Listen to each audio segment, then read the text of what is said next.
지금부터 이제 출애굽기 강의 54강 이제 하겠습니다. 오늘 제목은 두 번째 십계명 돌판과 예수 그리스도라는 제목으로 출애굽기 34장 6절과 7절 말씀을 중심으로 한번 오늘 이 두 번째 십계명이 무엇인지 그리고 그것이 예수 그리스도와 어떤 연관이 있는지를 한번 살펴보겠습니다.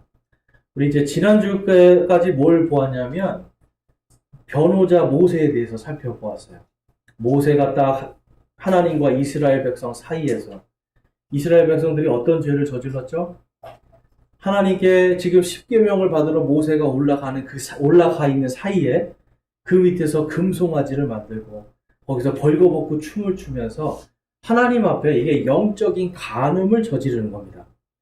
그러니까 하나님 앞에서요. 하나님께서 여러분 생각해 보세요. 이스라엘 백성을 보면 우리가 볼 때 여러분 참 한심하지 않습니까, 여러분? 어떠세요? 한심한 것 같으세요? 나도 저렇다라고 생각이 드세요? 사실 저를 볼 때마다 나도 이렇구나 그래요. 우리 인간은 정말 이렇구나. 우리 인간은요, 하나님께서 홍해의 기적을 보여주시고 만나로 배부르게 해주셔도 이 배부르고 등 따시는 순간부터 다른 생각이 들어가는 거예요. 그리고 하나님의 기적을 체험하고도 거기에 만족하지 못하는 거예요.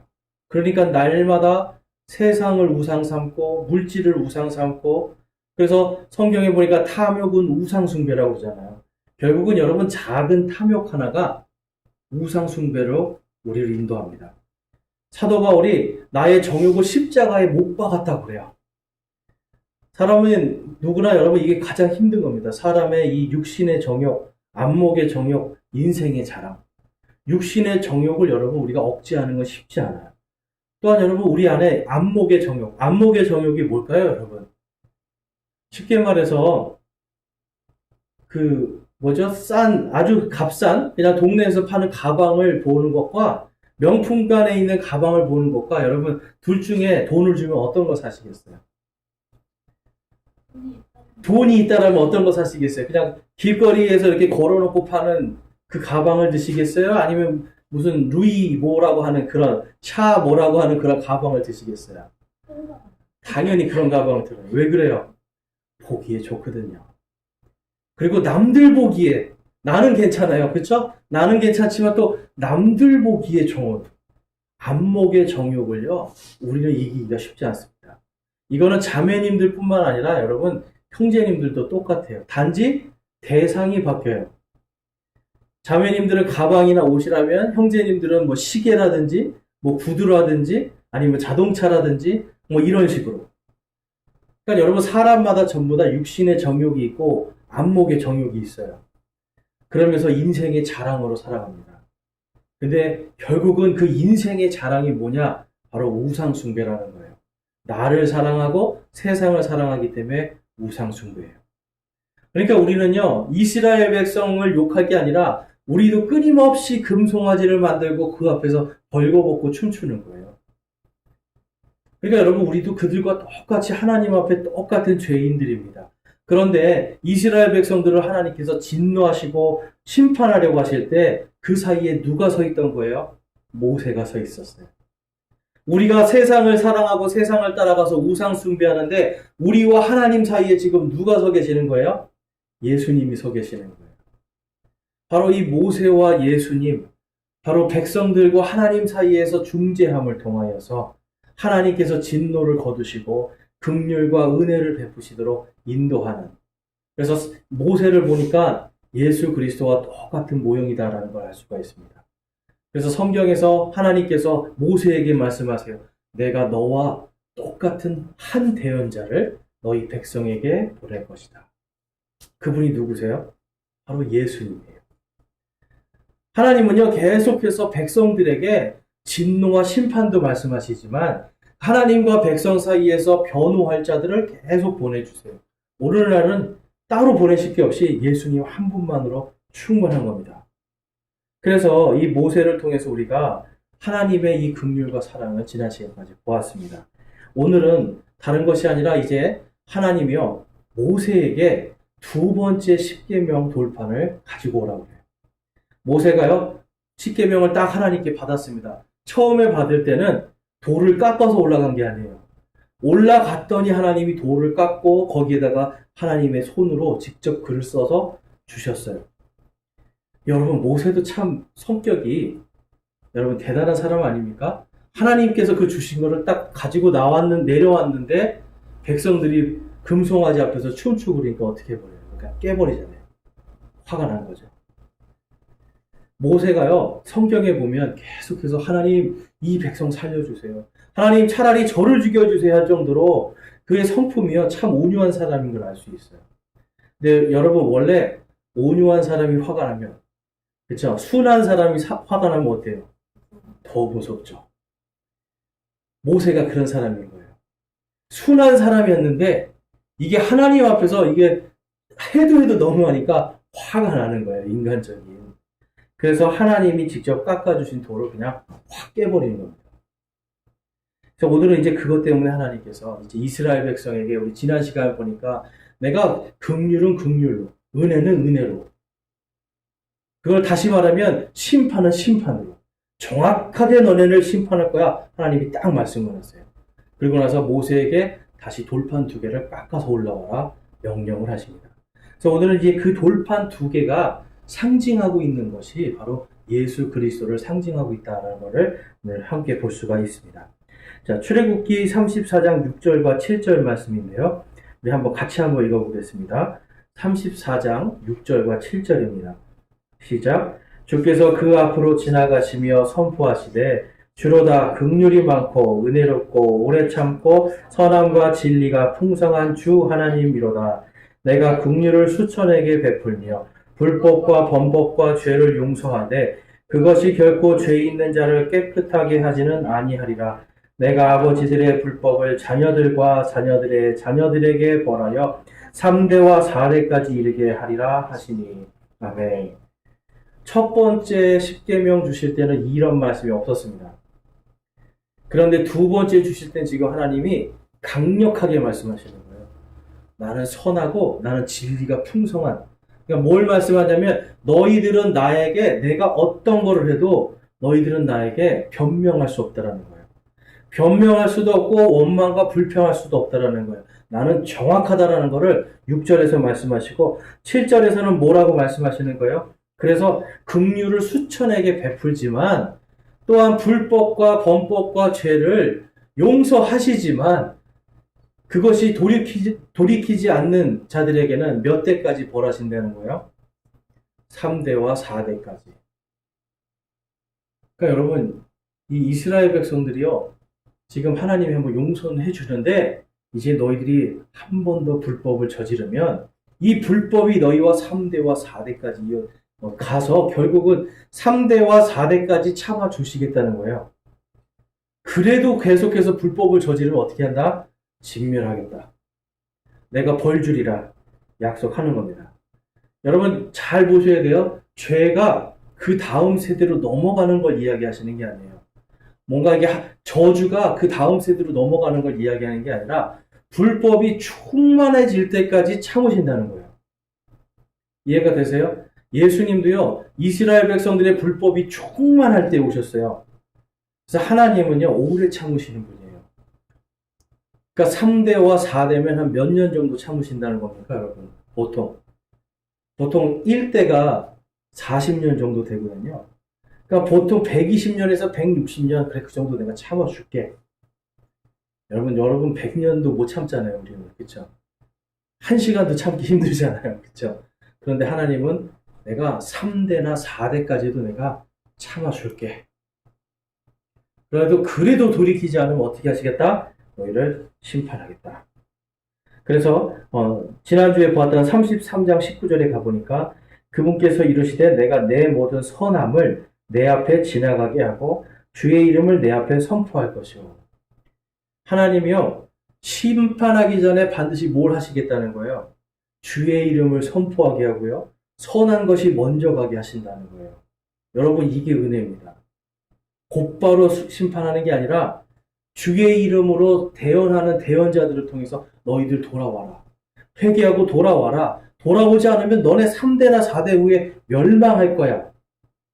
하나님이 경고하시잖아요. 근데 여러분, 이게 선한 겁니다. 그렇죠? 하나님은 기회를 끊임없이 주세요.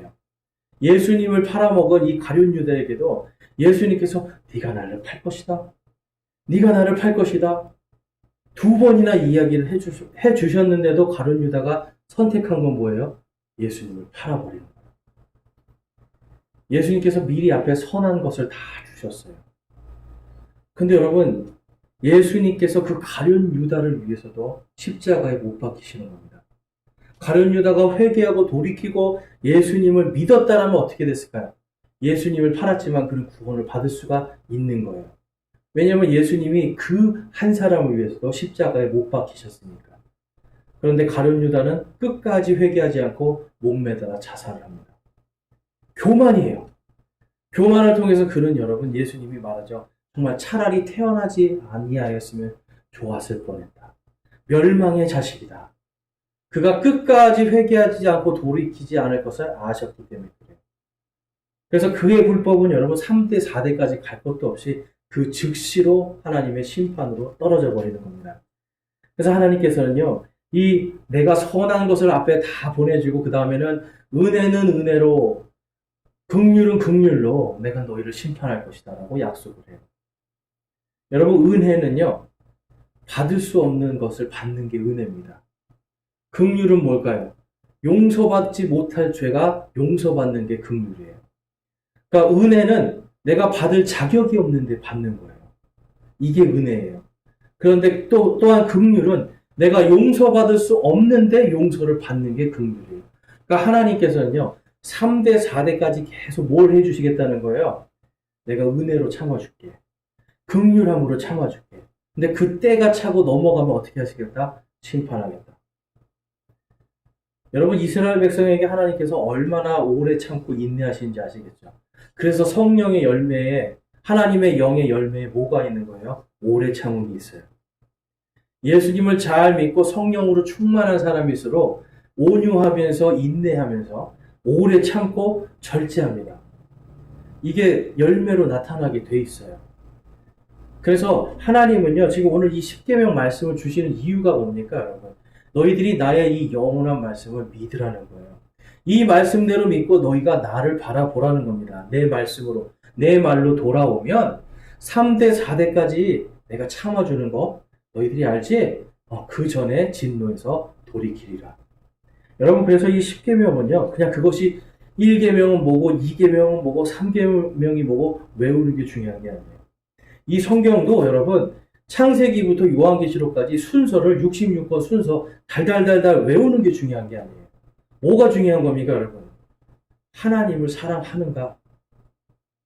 내가 하나님을 사랑하는가? 내가 하나님을 사랑한다면 그분의 명령들을 지키는가, 지키지 않는가? 또한 지키지 않는 게 생각나면 어떻게 하는 거예요? 곧바로 돌이키는 거예요. 곧바로 돌이켜서 하나님을 바라보는 겁니다. 제가 제일 못하는 것 중에 하나가 뭐냐면 아내를 사랑하는 걸 제일 못해요.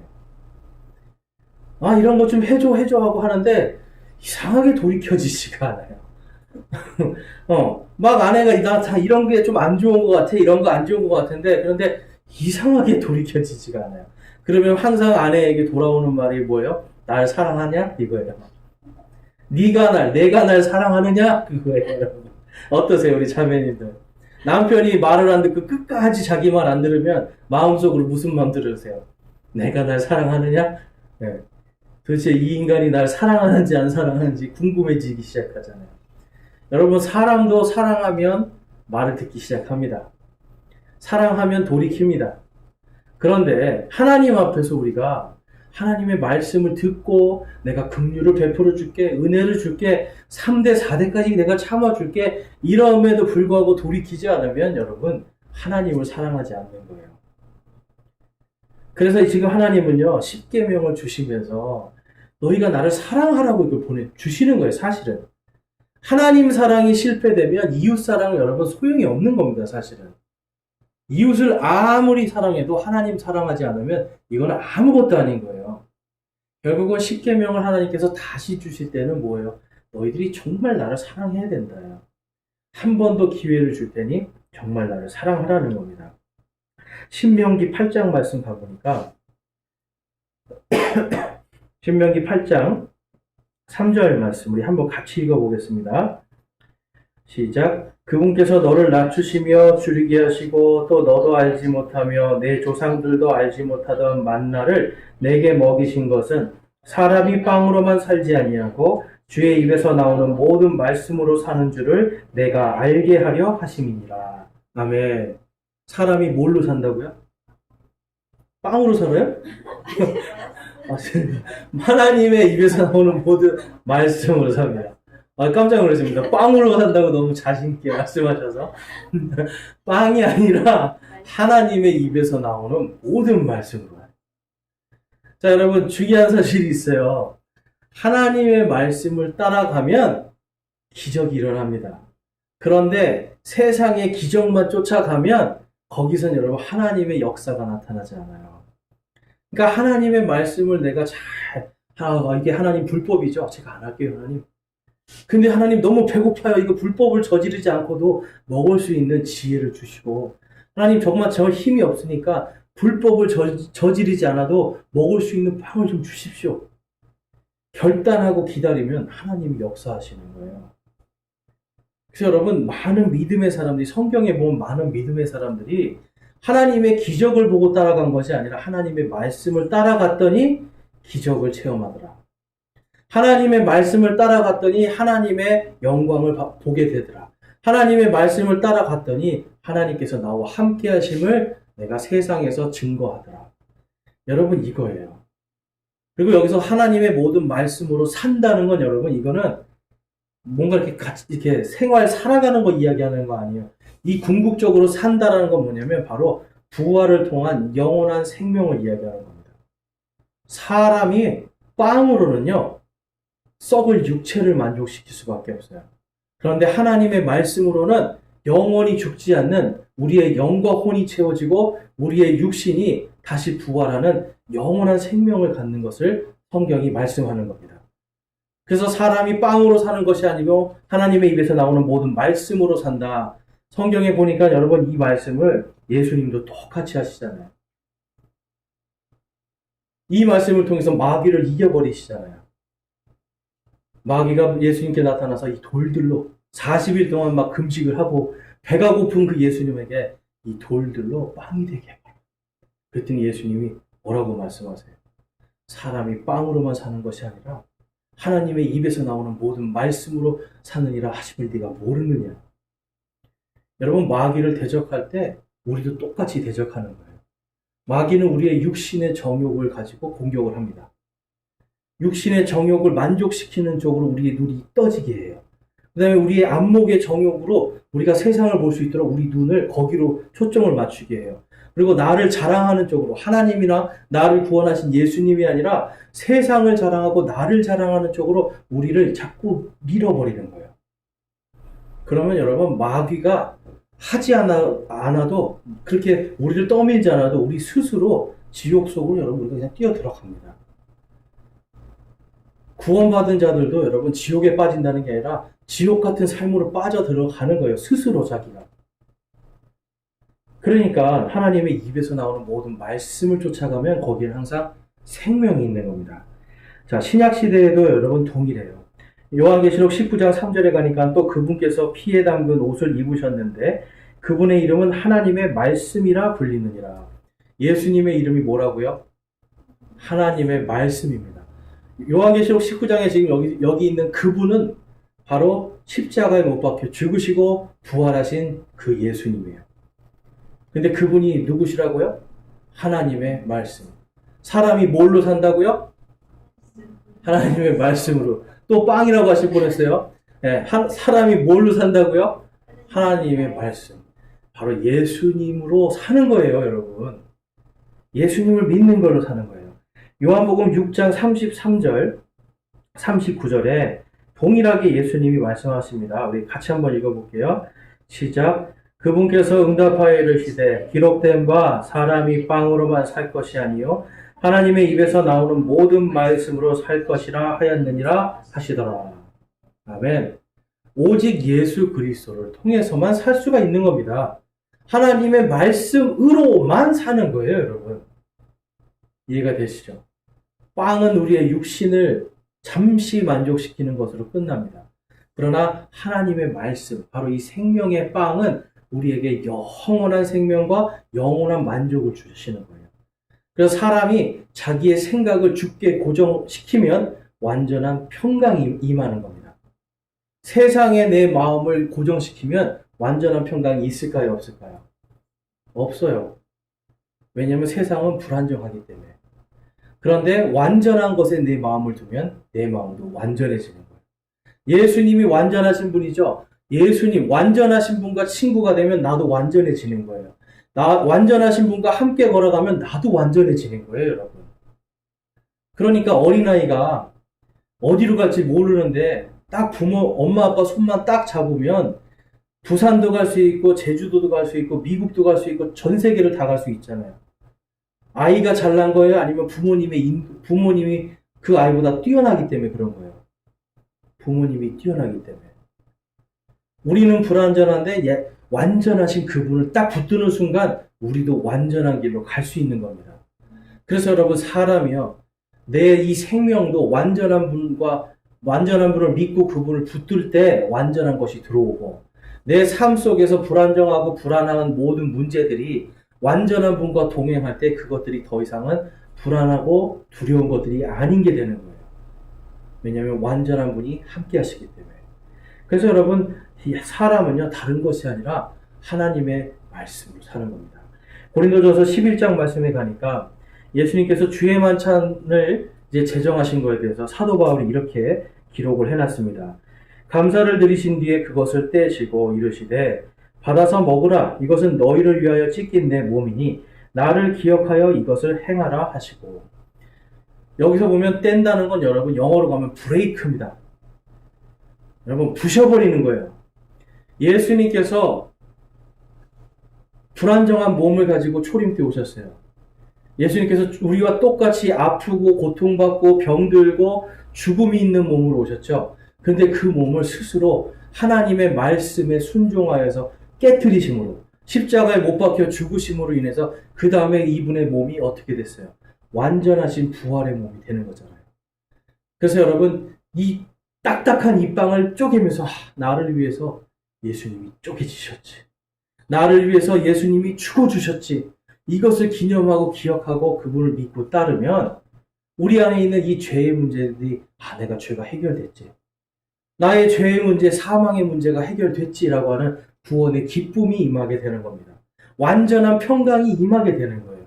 그래서 예수님께서 이 교회에게 침례와 함께 주의 만찬, 그래서 나의 이 몸을 상징하는 누룩 없는 그 빵을 너희들이 부셔서 서로 나눠 먹고 나의 피를 상징하는 이 포도즙을 너희들이 함께 나누어서 마시면서 예수님의 이 완전하신 구원을 기념하고 완전한 생명을 감사하라라고 하나님 예수님께서 교회에게 주의 만찬을 하도록 명령하셨어요.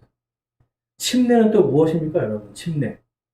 침례를 받을 때 물속으로 들어갈 때 나의 이 옛날 몸, 썩어질 몸, 불안정한 몸, 죄의 몸, 사망의 몸은 이제 죽고 다시 일어날 때 예수님과 함께 부활의 완전한 몸으로 나는 일어납니다. 라고 하는 믿음의 고백이에요.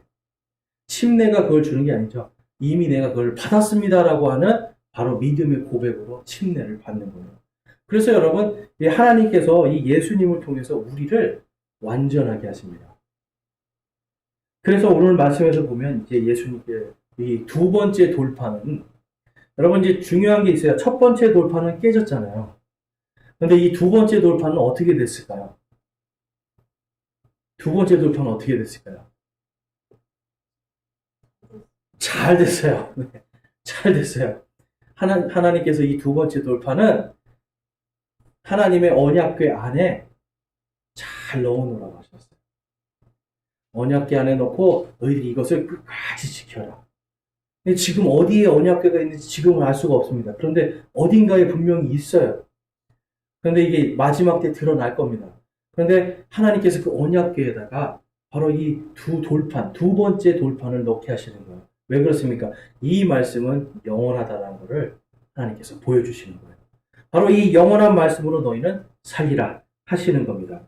그래서 이 두 번째 돌판을 주실 때 하나님께서 뭘 말씀하셨냐면 모세에게 지금까지 너는 나와 얼굴을 맞대고 친구처럼 이야기했지만 이제부터는 그렇게 하지 않을 것이다. 어떤 상태가 된 겁니까, 여러분? 친구의 관계가 깨진 거예요. 첫 번째 돌판을 깨는 것, 첫 번째 이 십계명 돌판을 깨임을 통해서 이제는 친구의 관계가 깨어져 버립니다. 그 대신 하나님이 그렇지만 완전한 친구의 관계는 이제 깨어졌지만 그래도 하나님께서 긍휼과 은혜를 계속 베푸시겠다라고 모세와 하나님 사이에 증거를 주시는데 그것이 바로 반석으로 주시는 거예요. 다음 장 뒷페이지 넘기시면 출애굽기 33장이 있는데요. 11절에 가보면 주께서는 마치 사람이 자기 친구와 이야기하듯 모세와 얼굴을 마주 대하여 말씀하시니라. 모세는 다시 진영으로 돌아왔으나 그의 종 곧 눈의 아들 청년 여호수아는 성막 밖으로 떠나지 아니하였더라. 모세는 하나님과 친구처럼 이야기하던 사람입니다. 그런데 이제 21절에 가보면 주께서 이르시되 보라 내 옆에 한 곳이 있으니 너는 반석 위에 설지니라. 반석에 세우시고요. 내 영광이 지나갈 때에 내가 너를 그 반석 틈에 두고 내가 지나가는 동안 내 손으로 너를 덮었다가 내 손을 거두리니 내가 내 뒷부분은 보되 내 얼굴은 보지 못하리라 하시니라. 아까까지는 어땠어요? 얼굴을 맞대고 하나님하고 이야기했어요. 그래도 죽지 않았어요. 그런데 이제 첫 번째 돌판이 깨지고 이제 두 번째 돌판부터는 이제 모세에게 이야기하시는 거예요. 이제 너와 나는 직접이 아니라 한 가지 다른 것을 통해서 이제 너와 내가 만날 것이다 라고 말씀해요. 그러면서 어디에 세우시는 거예요? 반석 위에 세우세요. 반석 위에. 그 반석에 갈라진 틈에 모세를 세우고 하나님이 직접 그 사이를 이제 지나가시는 겁니다. 보통 이 언약에 있어서 여러분 두 사람이 한 곳을 지나간다는 것은 이것은 생명을 거는 영원한 언약이라는 뜻이에요. 하나님이 모세와 언약을 하시는 거예요. 그러면서 이제 너와 나 사이에 뭐가 있을 것이다를 말씀해요. 한 반석이 있을 걸 말씀하시는 거예요. 출애굽기 34장에 가니까 이제 그 반석 위에서 하나님께서 이렇게 반석 위에 서 있는 모세에게 명령을 하십니다. 34장 1절에 주께서 모세에게 이르시되 너는 처음 것과 같은 돌판 두 개를 깎으라. 내가 깨뜨린 처음 판들에 있던 말들을 내가 이 판들 위에 쓰리니. 어디에 있던 돌들을 깎을까요? 모세가 지금 하나님과 언약을 맺은 바로 그 반석에 있는 돌을 깨는 거예요. 다른 돌이 아닙니다. 하나님께서 지금 언약하신 그 반석에 있는 돌들을 깨서 그 하나님께서 맨 처음에 주셨던 것과 똑같은 지금 두 개의 돌판을 딱 들고 올라가는 거예요. 올라갔더니 하나님께서 직접 하나님의 손으로 그것을 기록을 하십니다. 그래서 이 모세는 이 28절부터 보니까 주와 함께 밤낮 40일을 거기 있으면서 빵도 먹지 아니하고 물도 마시지 아니하였으며 그분께서는 언약의 말씀들 곧 10가지 명령을 그 판들에 기록하셨더라. 예수님도 여러분 사역을 시작하시기 전에 며칠을 금식을 하세요? 40일을 금식합니다. 40일을 금식한다는 건 다른 게 아니라 사람이 스스로 희생 헌물이 되는 거예요. 지금 모세가 스스로 희생 헌물이 됐고요. 예수님도 사역하시기 전에 이 하나님의 입에서 나오는 모든 말씀으로 살리라 하는 이 말씀을 성취하기 위해서 자신이 스스로 40일간 모든 음식과 물을 끊고 금식을 하셨던 거예요. 그래서 여러분 이 금식을 통해서 새로운 사역이 시작이 됩니다. 근데 이제 그때부터는 여러분 이제 모세가 하나님을 직접 보는 게 아니라 이제는 하나님을 직접 보지 않고 말씀을 통해서 이제 사역을 해요. 십계명 돌판을 통해서 하나님의 언약을 바라보면서 사역하기 시작해요. 하나님을 보지 못하지만 그 안에 이 안에 말씀이 이제 들어옴을 통해서 하나님의 영광이 나타납니다. 29절 말씀 한번 볼게요. 모세가 그 두 중한 판을 자기 손에 들고 시내산에서 내려왔는데 그 산에서 내려올 때 모세는 자기가 그분과 말하는 동안에 자기 얼굴에 피부가 빛나던 것을 알지 못하였더라. 여러분 원래 모세의 얼굴에서 막 빛이 나고 그랬나요? 아니거든요. 처음에 돌판에 가지고 내려올 때 얼굴에 빛이 나지 않았어요. 근데 두 번째에서는요, 하나님께서 모세의 얼굴을 빛나게 만들어줍니다. 너무 그게 빛나니까 사람들이 이 뒤에 지금 이제 30절 말씀에서는 이 사람 얼굴에 베일을 가려버려요. 베일은 이제 수건 같은 걸 가려버립니다. 사람들이 두려운 거예요. 와, 지금 하나님의 말씀을 가지고 왔더니 저 사람이 지금 빛나네. 여러분, 이 모세가 빛난 거예요? 아니면 그 안에 있는 지금 하나님의 영광이 빛나는 거예요? 하나님의 영광이 빛나는 겁니다.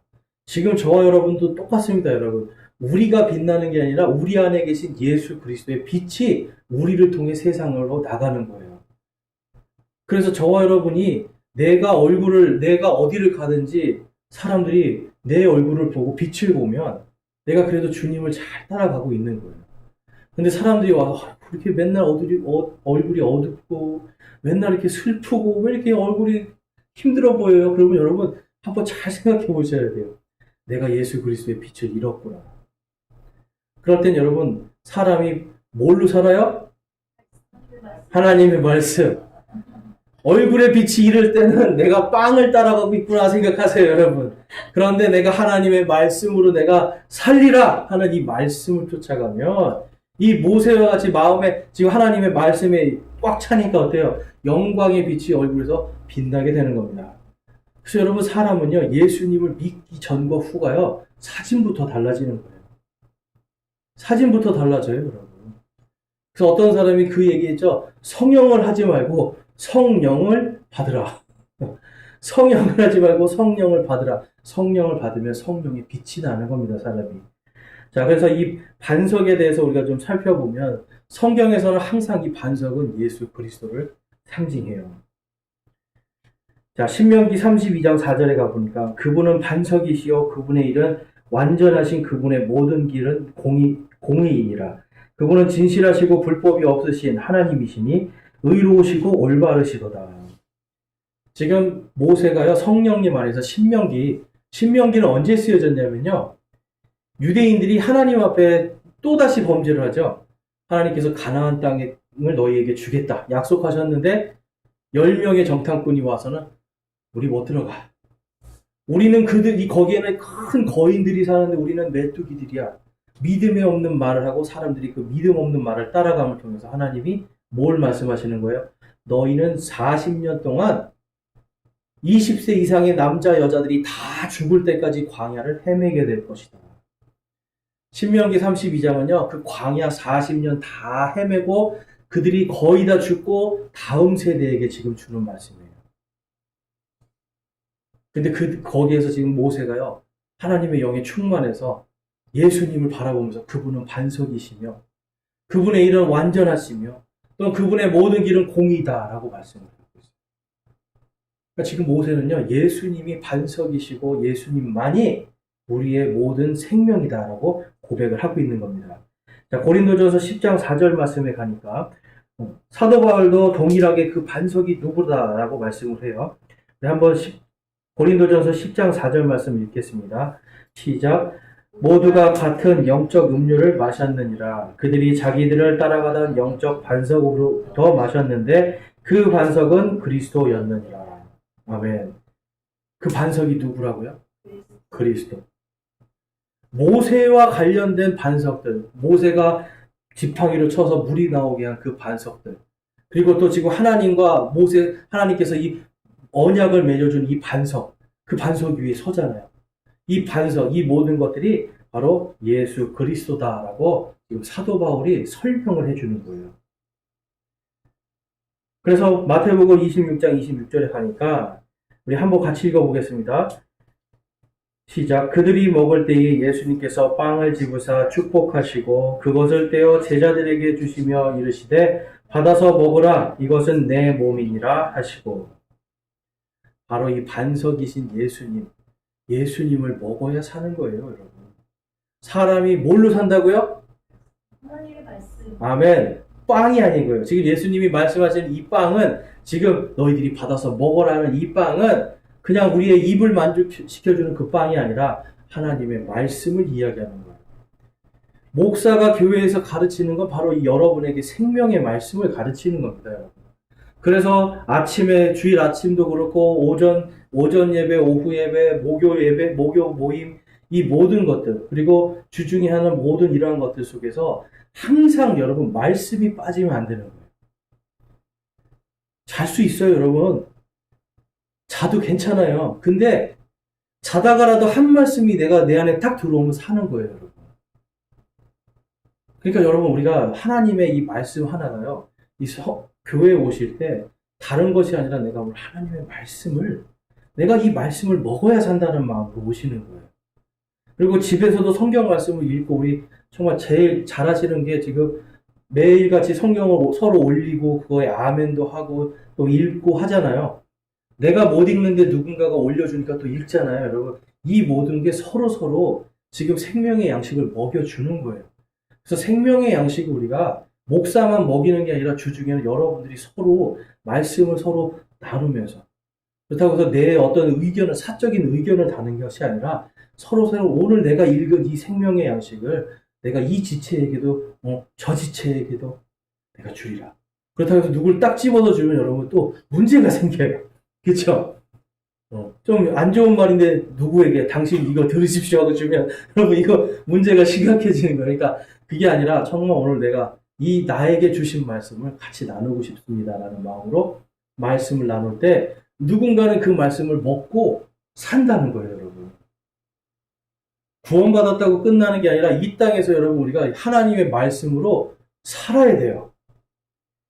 시들시들하고 죽어있는 믿음이 아니라 말씀으로 펄떡펄떡 뛰면서 내가 말씀으로 기쁘고 누군가에게 빛을 비추는 그러한 그리스도인이 되어야 한다는 겁니다. 그래서 이 반석이신 예수님 위에 우리가 서야 되고, 이 반석이신 예수님을 통해서 우리가 살아야 돼요. 여러분, 생명의 빵을 먹기를 소망하십니까? 그 빵에 배가 고프십니까, 여러분? 이게 배고프지 않으면 여러분 시들시들해질 수밖에 없어요.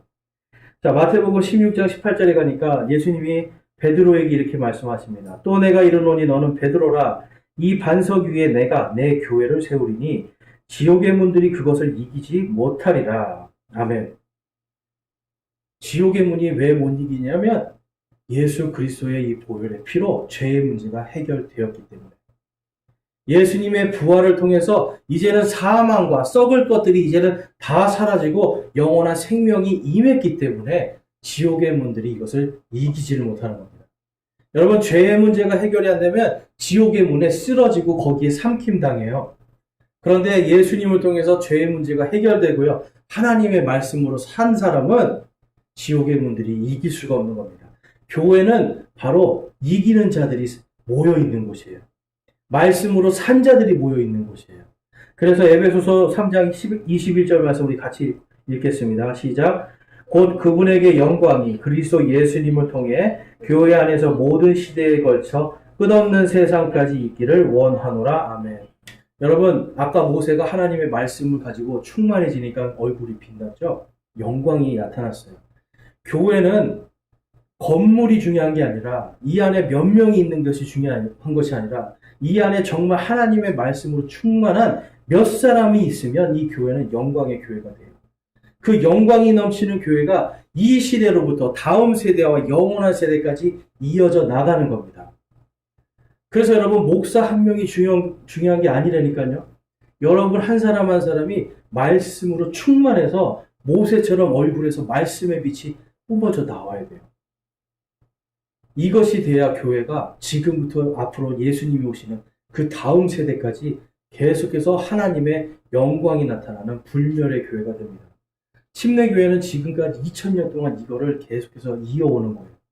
크고 화려한 것이 아니라, 외적인 것이 아니라 말씀의 빛이 나는 사람들, 말씀의 사람들로 지금까지 버텨오고 있었어요. 그러니까 저와 여러분도 여러분 다른 게 아니라 예수 그리스도의 말씀으로 산다. 우리 교회도 다른 것이 아니라 말씀의 반석 위에 세우는 교회, 말씀의 영광이 나타나는 교회가 되어야 된다. 그러려면 여러분, 저와 여러분 한 사람 한 사람이 하나님의 말씀으로 충만하고 말씀의 영광의 빛이 나야 돼요.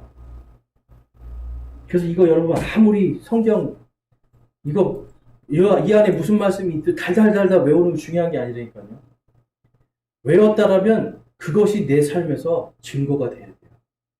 말씀이 예수 그리스도의 중심으로 살아서 내 안에서 하나님의 말씀이 빛이 나는 삶을 살아야 돼요. 그것이 합당한 성도의 섬김입니다. 저와 여러분이 오늘 이 두 번째 돌판에 대해서 좀 살펴보았는데요. 이 돌판은 영원한 말씀이에요. 그래서 저와 여러분이 이제는 이 하나님께서 모세를 영광스럽게 하셨던 것처럼 우리도 하나님의 이 영원한 말씀을 믿고 그 말씀 속에서 이 시대에서 다음 세대까지 하나님의 영광이 충만한 교회로 계속해서 이어져 나갈 수 있도록 기도해 주시고, 하나님 안에서 예수 그리스도만이 살 길이다. 사람이 뭘로 산다고요? 하나님의 말씀으로. 빵이 아닙니다, 절대로. 여러분, 하나님의 말씀으로 사는 저와 여러분이 되시기를 주님의 이름으로 축원합니다. 기도하고 마치겠습니다. 하나님 아버지, 오늘 정말 사람이 빵으로 사는 것이 아니라 하나님의 입에서 나오는 모든 말씀으로 산다라는 것을 살펴보았습니다. 하나님께서 이 두 번째 십계명 돌판을 통해서, 이 언약판을 통하여서 하나님께서 그 모든 것을 이제 증거하시고 약속하셨음을 살펴보았습니다. 반석이신 예수 그리스도 위에 우리의 믿음의 집을 세우게 하여 주시고, 그 반석 위에 우리가 온전하게 설 수 있도록 주님 인도하여 주시옵소서. 다른 것이 아니라, 세상의 것이 아니라, 어떤 사람의 것이 아니라 하나님의 말씀으로 온전히 세워지고 살아가는 저와 우리 모든 성도들 되도록 인도하여 주시옵소서. 주께서 성령 충만함을 주시기를 소망합니다. 우리 주 예수 그리스도의 이름으로 감사하며 기도드리옵나이다. 아멘.